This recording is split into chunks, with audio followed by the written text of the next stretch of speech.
was so beautiful, I shouldn't say anything.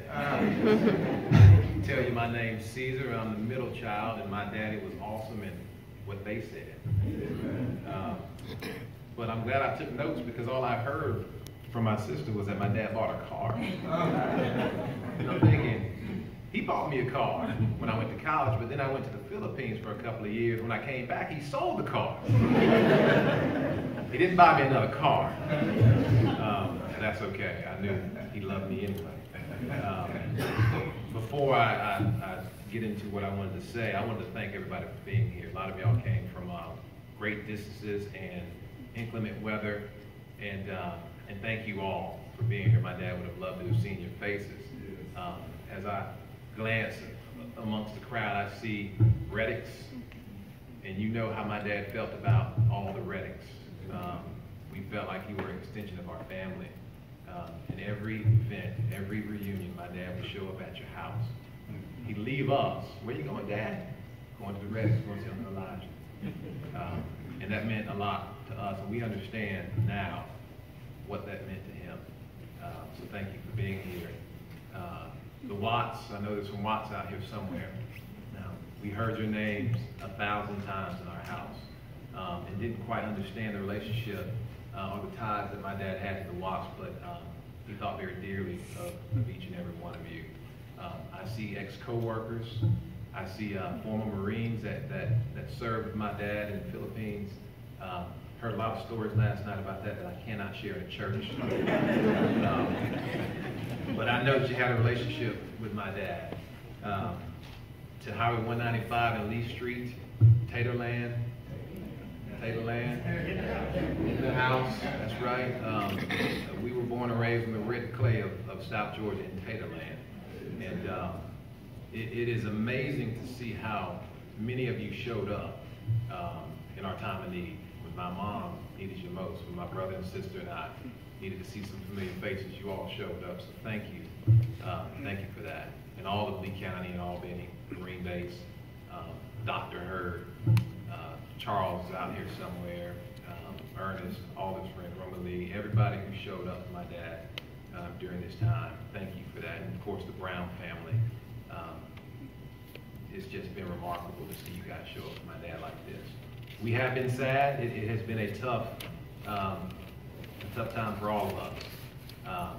But the Bible tells us, you know, weeping may last through the night, but joy comes in the morning, right? And I'm not here to preach to you.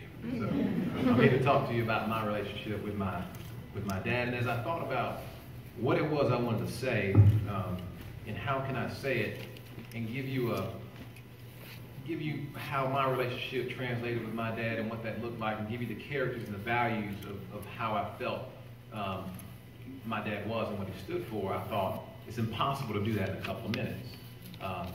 And I know that. I hope you guys can appreciate that. But maybe I can give you a glimpse of what my dad meant to me.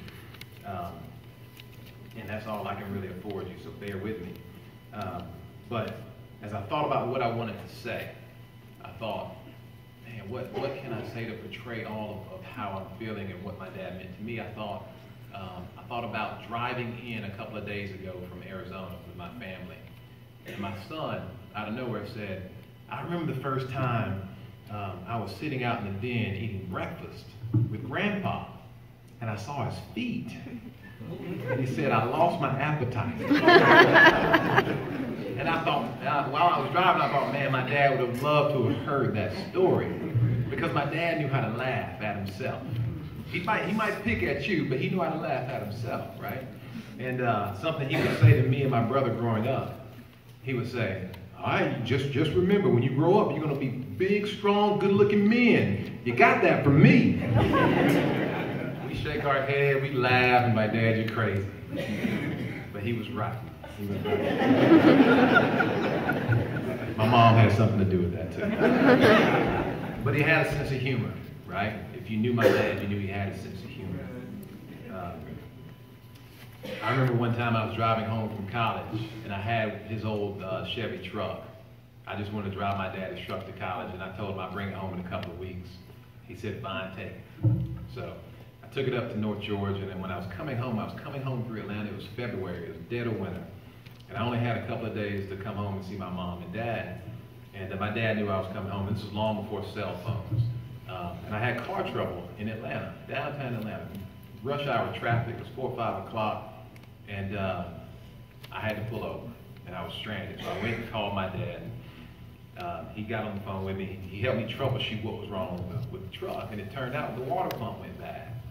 And my dad sighed, and he said, okay, stay where you are, stay with your stuff. So I had a bike in the back and all my belongings. I was coming to see him. He said, I'll be there to get you. He said, it may be 4 or 5 hours, but I'll come get you. And it was supposed to drop down to the low teens, high single digits that night. And my dad knew that. He said, hey, listen to me, put on a few layers of clothes. You can't run the engine because you'll burn it up, but just sitting there and I'm coming. So my dad came up, it was around 12:30, 1 o'clock that morning. It was late, it was cold. It probably got down to 11 or 12 degrees. And my dad showed up in his old Oldsmobile, and he said, come here. So I got out of the truck and I sat in the Oldsmobile with him. It was warm. And he put a jacket on and he said, okay, here's what we're going to do, Ceasar. I'm going to go out there and work on the truck for about 5 minutes so my hands won't freeze. I'm going to come back in here and then you're going to go work on the truck. But I'm going to tell you what to do. 2 hours, we took turns working on that water pump. Just me and him. And I'll take that memory forever. And he was dependable. He was so dependable. You know, we were sitting around last night and some of his cousins came over and they were telling stories, Joel. And it reminded me of a story that I always take that he and I shared. My mom was there. I came home from college one weekend. It was late. It was probably my junior or senior year. And I came home by myself. And at this point I had been dating my wife or my girlfriend for 3 years. And I came home alone. And as I was out in the driveway shooting hoops, my dad said, where's Kim? And I said, Dad, she's up at college. She didn't make it down. I said, in fact, Dad, I'm not sure Kim and I are gonna make it. And my dad stopped and he looked up and he said, boy, don't you make that mistake. That woman's a good woman. She helped you through college. She got you all this way. You went up there, you couldn't have gotten through college without her. And you come all this way, and now you're gonna say that. My dad was wise. I've been married to my wife now almost 17 years. We have 2 beautiful children. He was a guidance counselor. He was an advisor. Like my brother said earlier, he left nuggets with you, and if you listened to him, paid attention to him, and applied them, you were going to be all right. He's the reason we're still married today. You know, he spent a little time in Vietnam, 2 or 3 tours. He forgets, but he tells you, you know, he spent some time in active duty in Vietnam. And I asked him once, when we were driving by this church, I was probably 14, 15 years old, and I was just stuck in thought, and I said, Dad, how'd you do it? How did you survive over there? Because everything I knew about Vietnam, it was just crazy. And a lot of men, a lot of brave Marines and soldiers didn't come back, but my dad did. And if he wouldn't have come back, we wouldn't be sitting here today. So God had a plan. But I said, Dad, how'd you do it? And he said this to me, and he didn't pause. He just kept driving, looking straight ahead. And he said, he will lead you beside still waters. And even though I will walk through the valley of the shadow of death, I will fear no evil. He said, Psalms 23. I just kept repeating it in my head, son. He's like, learn it. Do it. Use it. I did, and it got me through. My dad was brave. He was faithful, and he had no fear. And like Emily said earlier, you know, he'd be here, and he would tell you to know who Jesus Christ is, have a relationship with the Heavenly Father, because that is all of our salvation, right? And so as I stand here today, I'd encourage you all to just reflect on the stories, reflect on the memories. When you heard my dad pass, a memory came up, a story popped up in your head, and you thought about it, and there was a redeeming characteristic or quality that my dad shared with you. And you may not have gotten it then, but you probably will get it now.